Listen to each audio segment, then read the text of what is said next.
عمران ایک نرم دل انسان تھا مگر نماز کے معاملے میں ہمیشہ لاپرواہ۔ وہ برا نہیں تھا، کسی کا حق نہیں مارتا تھا، مگر اس کا ایک جملہ مشہور تھا: دل صاف ہو تو نماز کی کیا ضرورت۔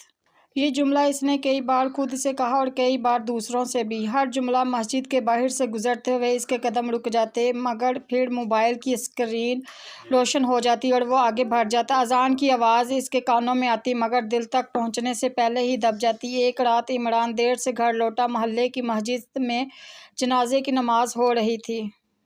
لوگ خاموشی سے صفیں باندھ رہے تھے۔ کسی نے کہا: یہ فلاں نوجوان کا جنازہ ہے، کل ہی بات ہوئی تھی اس سے۔ عمران کا دل لرز گیا، عمر میں وہ اس سے بڑا بھی نہیں تھا۔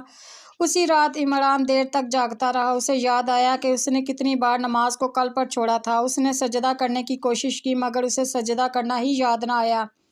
آنکھوں سے آنسو بہہ نکلے۔ کچھ دیر بعد ایک معمولی سا حادثہ ہوا۔ عمران کو ہسپتال لے جایا گیا۔ ہوش آتا تو ایک ہی بات دل میں گونجتی: اگر آج موت آ گئی تو۔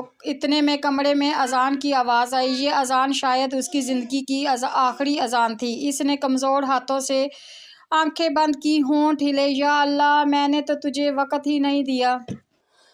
اب تو مجھے ایک لمحہ دے دے۔ آنکھوں سے آنسو بہتے رہے، لبوں پر کلمہ تھا، دل میں حسرت تھی۔ اسی دن عمران کو اذان ملی یا نہیں، کسی کو نہیں معلوم، مگر ایک بات واضح تھی۔